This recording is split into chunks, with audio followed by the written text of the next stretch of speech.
Olá, gente, tudo bem?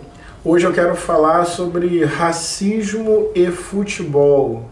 A gente está com um cenário novo porque eu vou usar aqui o meu computador por conta de alguns conceitos, alguns dados que eu quero passar com bastante precisão para vocês. Recentemente, o Brasil foi eliminado da Copa do Mundo nas quartas de finais.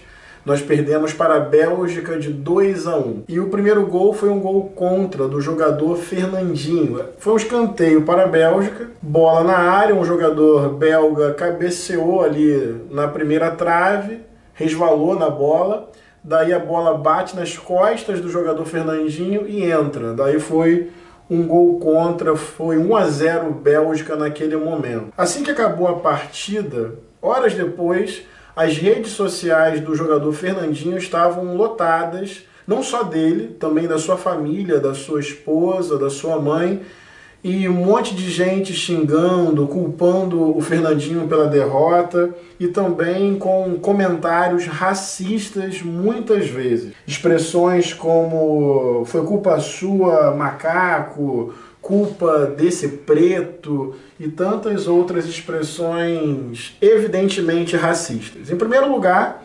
colocavam o Fernandinho como culpado pela eliminação, ou seja, individualizando a culpa. A gente sabe que futebol é um jogo coletivo, a gente ganha e perde coletivamente. A gente também sabe que vários fatores podem influenciar uma derrota.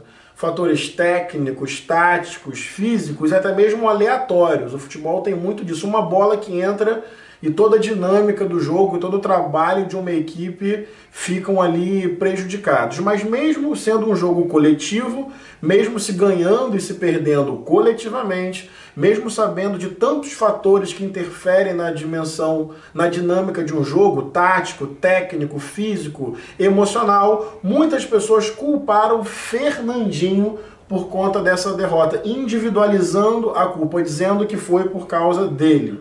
E não só colocando a culpa exclusivamente sobre ele, mas também entrando a dimensão racial. Fernandinho fez o gol contra porque é negro. Então vamos lá, debater isso. Primeiro, o racismo presente no futebol não é diferente, na verdade é o reflexo do racismo que existe na sociedade como um todo, na sociedade brasileira. Eu lembro do caso do goleiro Barbosa, 1950, Copa do Mundo no Brasil, final no Maracanã, Brasil e Uruguai. Daí, dependendo de como você olha o último gol que o Brasil levou, que deu o título ao Uruguai, você pode caracterizar ali que houve uma falha do goleiro Barbosa. Isso é, inclusive, questionável, se o goleiro falhou ou não.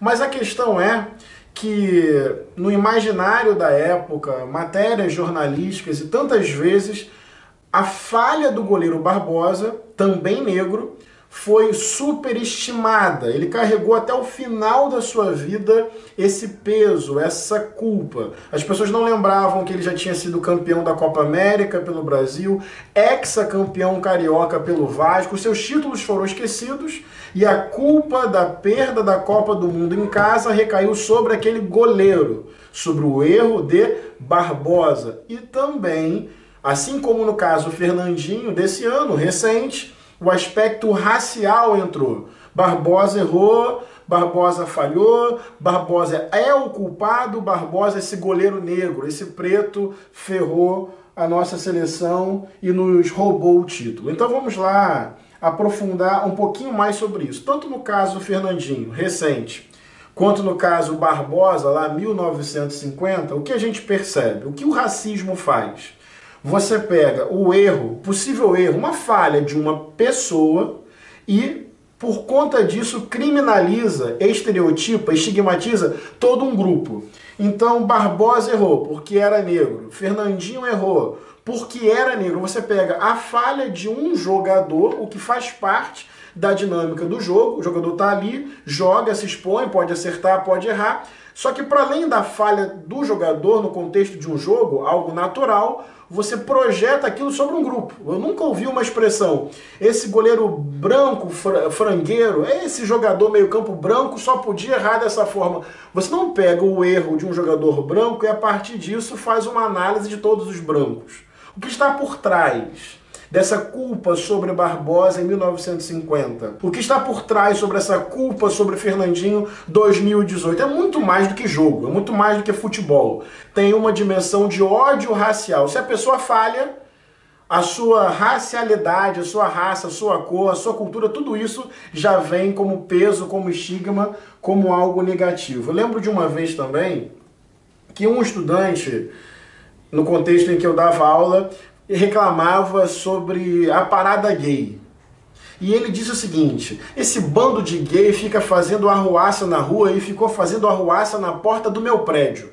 Repara, um grupo de pessoas, de repente, fazendo bagunça, brincando na porta do prédio, isso incomodou esse estudante.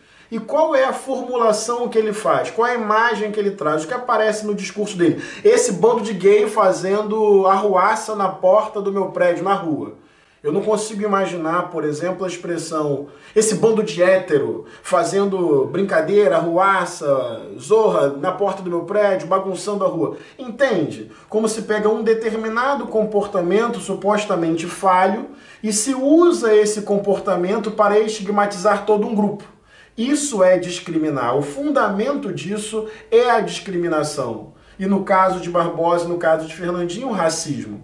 Até o machismo também leva a isso. Quantas vezes, por exemplo, uma bandeirinha, mulher, erra um impedimento e daí a conclusão é, viu, mulheres não podem participar do futebol, mulheres não podem apitar um jogo. Você pega um erro de uma mulher, no contexto, por exemplo, de apitar erradamente um impedimento, diz que as mulheres não podem apitar. Então, Barbosa erra, goleiro negro é ruim, Fernandinho faz um gol contra ali numa eventualidade de jogo, e aí os negros, porque ele é negro, ou seja, você pega um erro individual e assim você estigmatiza todo um grupo. É o ódio racial que está por trás disso. E outra questão sobre racismo e futebol, eu acho que vale a pena a gente refletir, é a seguinte: quantos jogadores de futebol negros você conhece? Certamente muitos. Eu conheço bastante. Grandes craques. Pelé, o maior jogador de todos os tempos, negro. Vinícius Júnior, craque do maior clube que existe, o Clube de Regatas do Flamengo, também negro, ok. Você pensa em jogadores, muitos negros. Agora vamos lá. Treinador de futebol.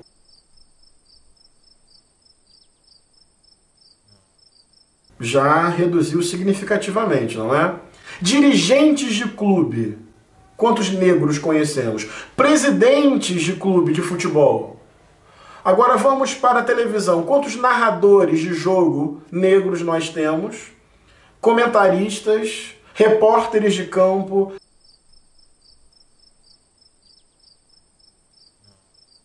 Repara que há aí, cada vez mais, nós podemos perceber que esse aspecto do racismo também atravessa o jogo, também atravessa o esporte, também atravessa o negócio futebol, as imagens, as representações, as propagandas, quem narra, quem comenta e por aí vai. O racismo é mais estrutural do que a gente pode pensar. E também nesse caso do futebol, que mexe muito com a paixão, existe essa necessidade de colocar a culpa sobre o outro. As pessoas acabam também usando o jogo para jogar ali as suas frustrações, jogar ali os seus fracassos e eleger o outro como culpado para os dilemas e os problemas da sua própria vida. O racismo também atua muito nesse imaginário de lançar sobre o outro os nossos dilemas e esse outro é considerado inferior, esse outro é considerado culpado. E no caso da cultura brasileira, o aspecto racial ajuda muito a entender isso. Então, seja lá em Barbosa, 1950, Fernandinho, 2018, Daniel Alves, já atacaram uma banana no campo do Barcelona na hora que ele ia bater o escanteio, o goleiro Aranha, goleiro do Santos e Grêmio, lá em Porto Alegre, também xingado de macaco. O jogo foi até paralisado, porque ele não aceitou e não suportou, e não tinha que suportar mesmo aquela humilhação. Mas o racismo atravessa o futebol, nessa lógica de culpabilizar, nessa lógica de pegar uma suposta falha, não individualizar a falha, mas colocá-la como elemento de todo um grupo racial. O racismo está na falta de representatividade negra nos espaços de poder e de mídia relacionados ao futebol. E para concluir, a Copa do Mundo acabou de acabar, a França foi campeã mundial e acho que merecidamente o melhor jogo, a equipe mais compactada, enfim, o melhor futebol mesmo, e um time com grande presença de negros e negras.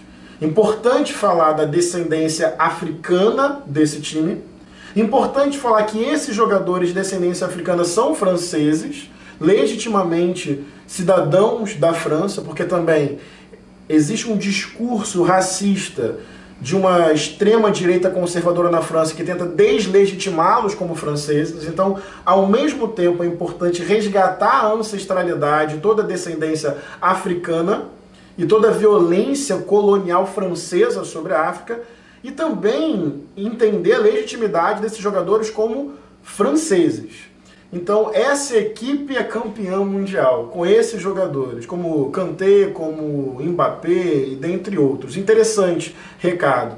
É importante pegar o futebol para denunciar o racismo que existe dentro dele como reflexo do racismo que existe na sociedade. Então, esse vídeo é para demonstrar isso e dizer que não é mascarando que a gente resolve. É trazendo o debate, é reconhecendo que existe racismo, é fazendo com que essa conversa aconteça nas escolas, nas igrejas, nas famílias, nos bares, nos clubes, é falando sobre isso que nós podemos reconhecer o tamanho do problema e que podemos buscar novas posturas, novos entendimentos, novas atitudes para enfrentar o racismo dentro e fora do campo. Solidariedade ao Barbosa, solidariedade ao Fernandinho e repúdio ao ódio racial que também atravessa a paixão do futebol. Eu só queria lembrar, parte das minhas reflexões aqui eu peguei desse belíssimo livro, Quem Tem Medo do Feminismo Negro, da Djamila Ribeiro, e aqui tem um capítulo que ela fala sobre o goleiro Barbosa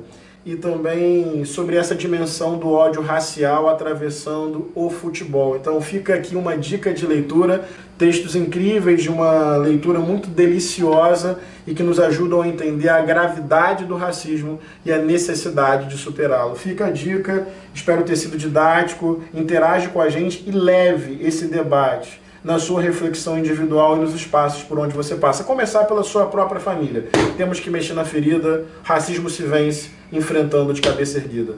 Fraterno abraço, vou beber uma água para terminar, fiquei com sede.